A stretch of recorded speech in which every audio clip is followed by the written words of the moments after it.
보시다시피 이 두 경기에서 손흥민 선수가 동료들과 떨어진 채 완전히 고립이 되어 있는 모습. 이 그래프만 봐도 외롭네요. 오늘 이제 풀럼전 그래프를 보시면은, 이 그래픽 보시면은 왼쪽에 세세뇽, 또 후방에 벤탄쿠르로부터 충분한 패스를 공급받은 게 기록으로도 보이죠.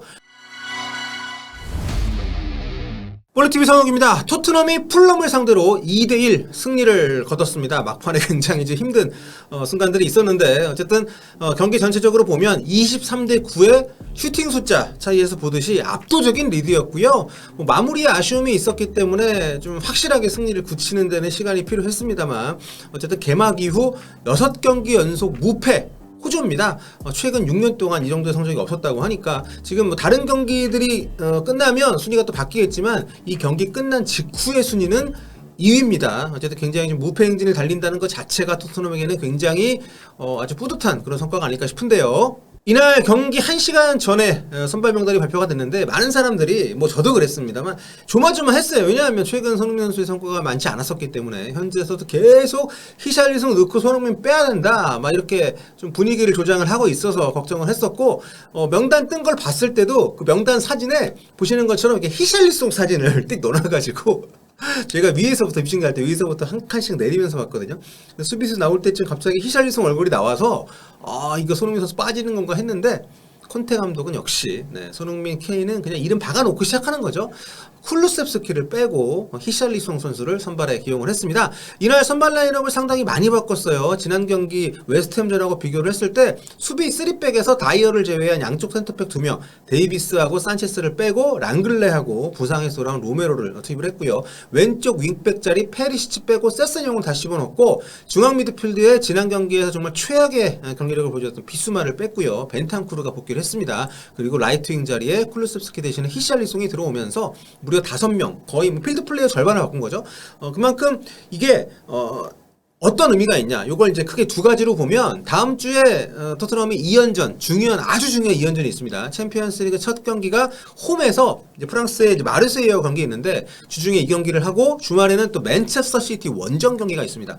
그래서 이 두 경기를 염두에 두고 어떻게 본다면은 좀 선수들을 로테이션을 했다 이렇게 볼 수 있는데 토트넘 스쿼드가 지난 시즌에 비해서 확실히 두꺼워졌다. 요거를 보여줬다는 의미가 있고요. 또 두 번째로는 앞서 제가 잠깐 언급을 했습니다만 손흥민 선수에 대한 콘테 감독의 신뢰 그리고 이 팀에서 손흥민 선수가 차지하는 중요성 요거를 보여줬다고 생각합니다. 손흥민 선수가 터져야만 제가 늘 말씀드립니다만 손흥민 선수가 골을 넣어줘야만 이 팀은 경쟁력 있게 상위권에서 최상위권에서 자리를 차지할 수가 있는 팀이기 때문에 지금 손흥민 선수가 뭔가 경기력 이런 걸 떠나가지고 안 터지고 있잖아요. 일단 마수거리 골을 넣게 하기 위한 경기력을 끌어올리기 위한 선발 기용이었다고 생각을 하기 때문에 그런 어떤 신뢰 여기에다가 중요성이 얼마나 큰지를 보여주는 선발 재기용이었다 이렇게 생각합니다. 이날 손흥민 선수 뭐 콘테 감독의 기대 아니면은 뭐 기다림 여기에 응답하듯이 정말 골만 없었지 모든 게 손흥민이었습니다. 우리가 그동안 봤던 약간 아쉬웠던 모습들이 거의 사라졌고요. 가벼운 몸놀림, 또 볼을 잡았을 때 아주 확신을 가진 다음 동작, 뭐 이어지는 모습들이 있었고 패스부터 뭐 드리블, 굉장히 다양한 장면들을 많이 보여줬습니다. 전반 10분에는 골도 넣었어요. 근데 이게 해리케인 선수 옵사이드 선언이 되면서 해리케인의 위치가 골키퍼를 가리는 위치에서 옵사이드 위치였기 때문에 취소가 됐고요. 전반 32분에는 케인 패스를 받아가지고 정말 그 슈팅 잘 때렸는데 이게 골대를 맞고 좀 득점이 되질 않았습니다. 그 외에도 이제 공을 받아두는 방향이나 우리 토트넘 공격이 시작되는 시점에서 뛰는 타이밍이라든지 전체적으로 봤을 때 손흥민 선수가 그동안 약간 자신감이 떨어졌나? 이렇게 좀 안타까운 마음이 드는 장면들이 있었는데 그런 모습들이 거의 없이 아주 인상적인 그런 경기력을 보여줬습니다. 손흥민 선수가 골이나 뭐 도움이 나왔다면은 뭐 금상첨화였겠습니다만 그게 아니더라도 그런 공격 포인트 하나 없이도 야 손흥민이 돌아왔구나 이렇게 느낄 수 있는 충분히 좀 좋은 경기를 보였던 그 시합이었고요. 경기 후에 그 AI 평점들 역시도 손흥민 선수의 평점을 팀 내에서 뭐 히샬리송이나 뭐 해리케인 정도 다음에 가장 높은 뭐 3위 정도로 AI 평점들이 이렇게 높게 잡았습니다. 제가 매체 평점은 따로 현지 반응 이제 좀 보여드릴 텐데 그래서 이 경기를 보면서 어떤 생각이 들었냐면 저희 입중계 때도 많은 분들이 얘기하셨고 저도 매번 얘기를 했었죠. 손흥민이 페리시치하고 안 맞는다. 제가 첫 경기 보고 얘기했습니다. 제가 제일 먼저 얘기했을 텐데 바로 첫 번째 느낄 수 있었던 것은 페리시치가 정말 손흥민 억제기였나? 이 부분에 대한 좀 답입니다. 손흥민 선수가 특히 부진했던 지난 두 경기하고 비교를 좀 해볼게요. 좀 주요 기록 가지고 앞선 두 경기 노팅엄전과 웨스트햄전에서 토트넘이 보여줬던 패스 네트워크입니다. 지금 보시는 그래프가 보시다시피 이 두 경기에서 손흥민 선수가 동료들과 떨어진 채 완전히 고립이 되어 있는 모습. 이 그래프만 봐도 외롭네요. 패스를 거의 받지 못하면서 정말 누구 말대로 따돌림을 당하는 것 같은 그런 그림이 나올 정도의 상당히 동료들과는 유리된 모습을 보였던 게 손흥민 선수였습니다. 그런데 지금 오늘 이제 풀럼전 그래프를 보시면은, 이 그래픽 보시면은 왼쪽에 세세뇽 또 후방에 벤탄쿠르로부터 충분한 패스를 공급받은 게 기록으로도 보이죠. 패스를 시도한 숫자만 봐도 앞선 두 경기에서는 손흥민 선수가 각각 노팅엄전 15번, 웨스트햄전 18번, 20번도 패스를 안 했는데 이번 풀럼전에서는 손흥민 선수의 패스 횟수가 이 두 경기에서의 수치를 합한 것과 거의 비슷한 31번에 달합니다. 완전히 달라진 거죠. 그러니까 단순히 움직임이나 다른 지표들도 뭐 그렇습니다만 이렇게 동료들과의 협업 플레이가 눈에 띄게 늘어난 거, 요거는 굉장히 고무적인 지표가 아닌가 이렇게 생각이 되고요.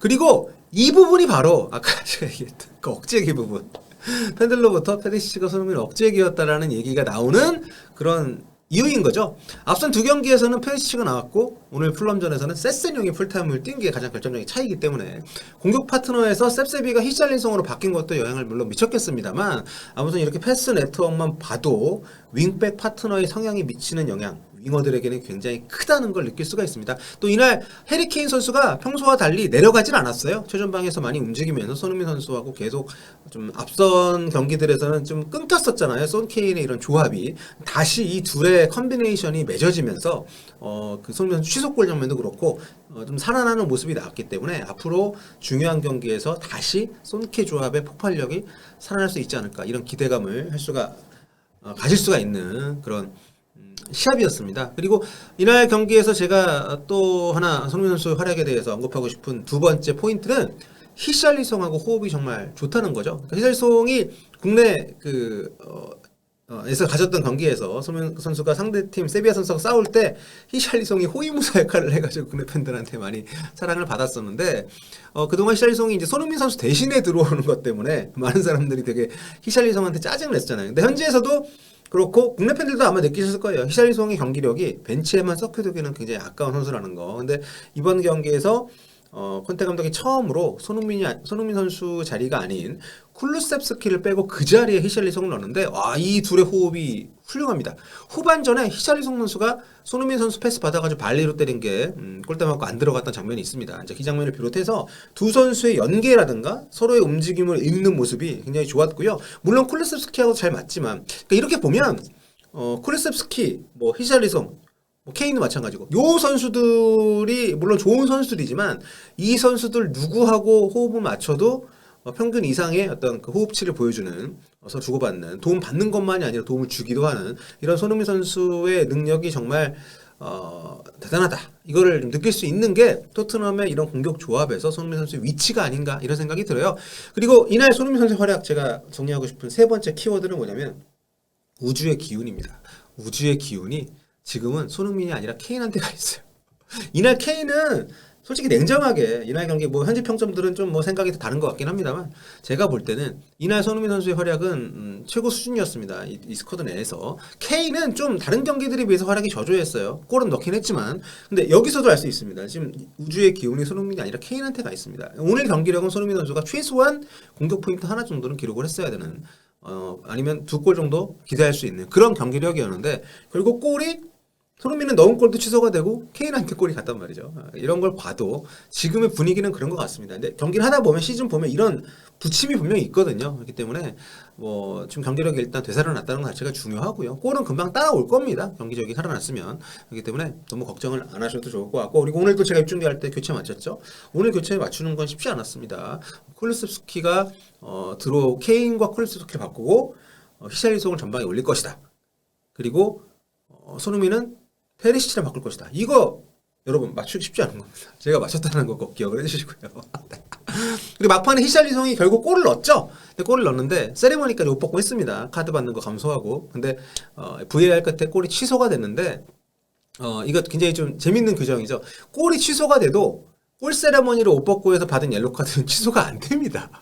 그래가지고 결과적으로 히사이성은 골은 없고 옐로 카드만 받은 그런 경기가 됐어요. 자, 아무튼 뭐 토트넘은 아쉬운 게 막판 경기 운영입니다.